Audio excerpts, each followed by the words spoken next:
Well, look at these little sculptures I've had. Two little statues. Carved are so... Looks like a boy and a girl. The boy could be Jem and the girl could be you. Well, I found them in the Radley tree. I think I'm beginning to understand why Boo Radley says shut up in that house. It's because he wants to stay inside. Deal, that don't make any kind of sense. Oh, yes, it does. Well, maybe.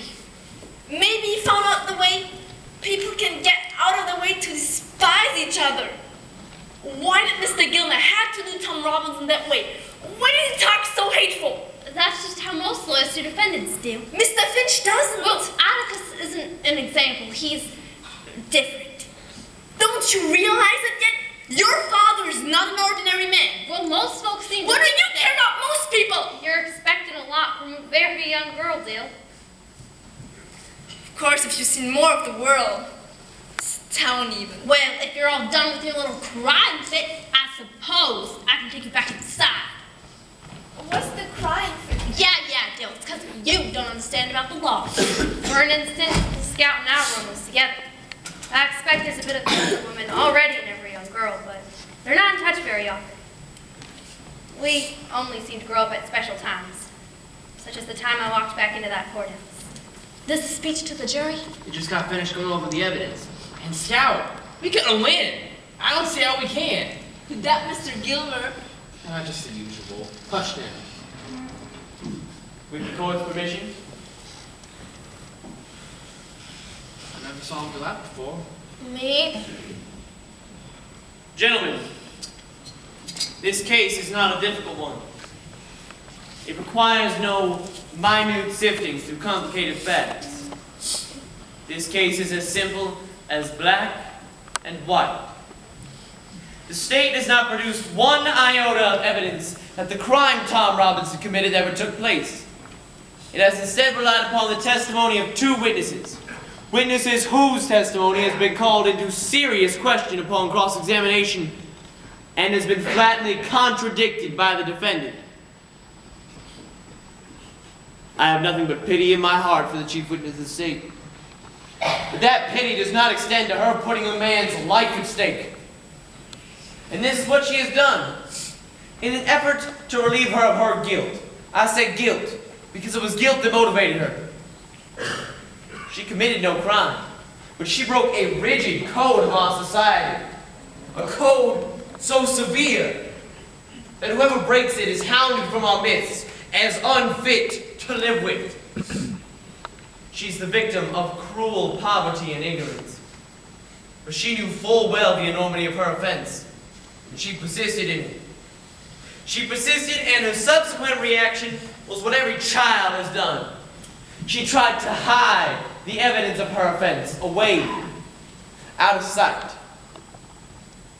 What was the evidence in this case? Not a stolen toy to be hidden, no.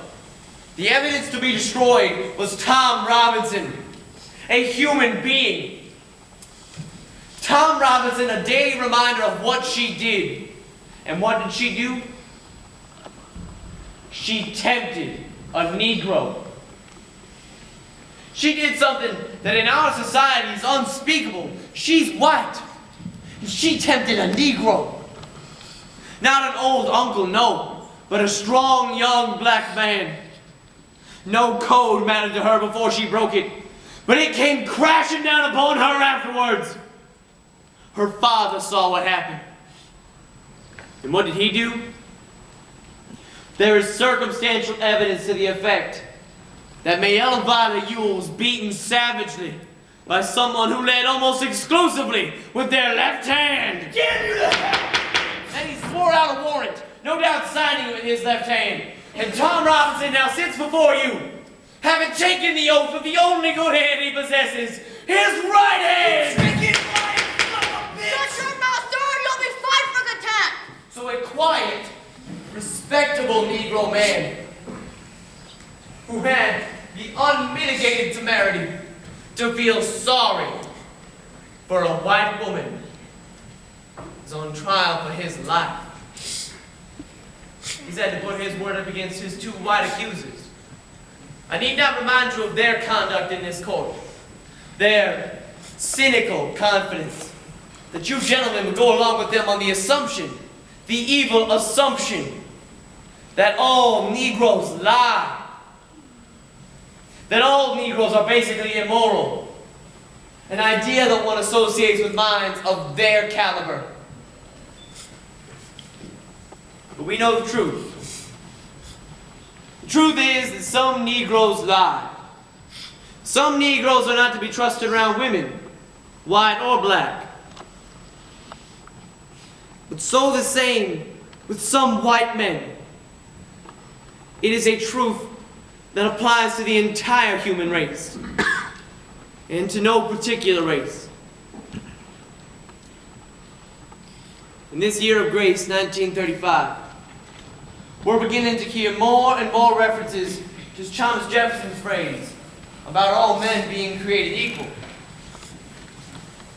We know not all men are created equal, in the sense that some men are smarter than others. Some men have more opportunity because they're born with it. Some men make more money, and some ladies make better cakes. Some people are born gifted beyond the normal scope. There's one way in which all men are created equal. There is one human institution that makes the pauper the equal of a Rockefeller, the stupid man the equal of an Einstein. That institution, gentlemen, is a court of law. In our courts, all men are created equal. Now, I'm no idealist to believe so firmly in the integrity of our courts. It's no ideal to me. It's a living, working reality. But a court is only as good as its jury. And a jury is only as good as the men who make it up. Now, I'm confident that you gentlemen will review without passion the evidence that you've heard. Come to a decision. And restore this defendant to his family. In the name of God, do your duty.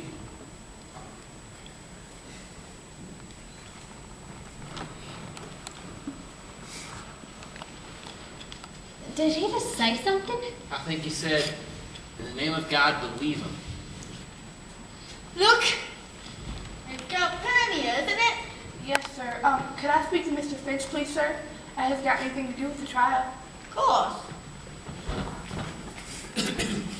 What is it, Cal?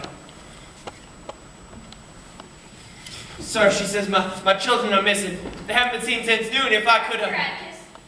None. Scout, Jim, Dill, come downstairs. Meet me outside. Do you think he's mad, Jim? Find out.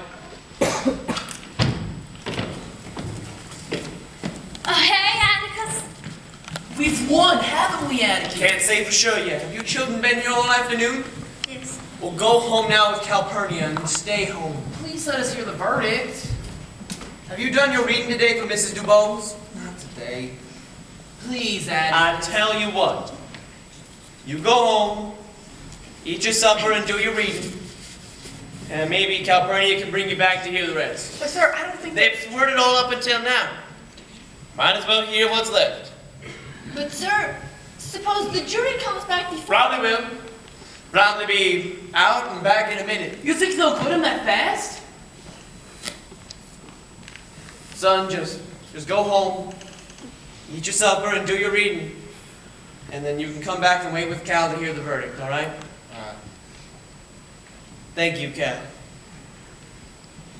I should have given every last one of you alive. The very idea of you chewing feet and all that. Mr. Jim, you're so ready to bring your sister to this trial. And as for you, Dilly, you better hope your aunt will have you shipped back from Meridian by morning. You should be perfectly ashamed of yourself. Cal didn't stop expressing her outrage all the way home. When Jem went over to read to Mrs. DeBose, Cal worked over Dilby. And she was still upset after we finished supper and started back to the trial, wondering what on earth we'd find when we got there. Thought you was getting some kind of head on your shoulders, Mr. Jim. You trying to hear what happened, Cal? Hush your mouth, sir. Mr. Finch will tear your Bible. Look, the jury's still out. You haven't moved hardly. Well, what happened while we were gone? They moved around some when the jury went out. How long have you been out for? About an hour or so. Mr. Finch and Mr. Gilmer did some more talking, and Judge Taylor charged the jury. How was he? I'm not complaining one bit. He was mighty fair-minded. Well, the judge was supposed to line either way. It don't matter. I'm pretty sure we won. What's with all the whispering? Must be about something. That thought you were mighty pleased about something. I wonder what was out of this. We soon found out about the whispering. Atticus had been standing on the other side of the corridor outside when Bob Ewell walked up to him, cursed him, and told him he'd kill him, even if it took the rest of his life. When Atticus just stood there, Bob Ewell spat in his face. According to what we heard, Atticus didn't bat an eye, just took out a handkerchief and wiped it off. He should have done something about it. He's a dead shot, y'all make him. That's not his way.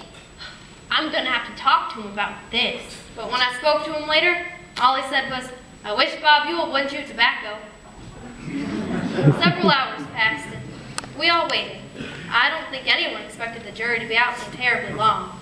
Jim, it's a long time, ain't it? Sure has. My brother thought this was a favorable indication. Meanwhile, nobody got up, nobody left, and then suddenly, it was happening.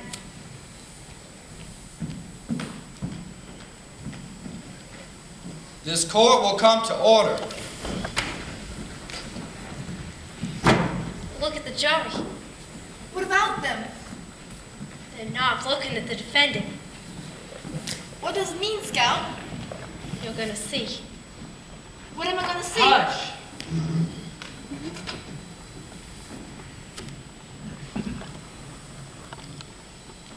The defendant will rise.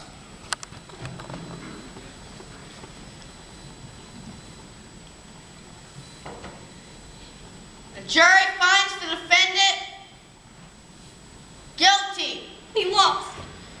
It's all lost. How could they find him guilty? It's not right you children should see such things. It's not right any children should see those things. They're not gonna hurt Tom Robinson. Your father, he will do something. Still, if the evidence don't matter, I don't see how there's anything we could do. Well, they can spit in his face and find Tom Robinson guilty, but no matter what any of them says, Atticus won't. He's different. He'll do something. He has to. This just isn't right. Miss Jean, stand up. Your father's passing.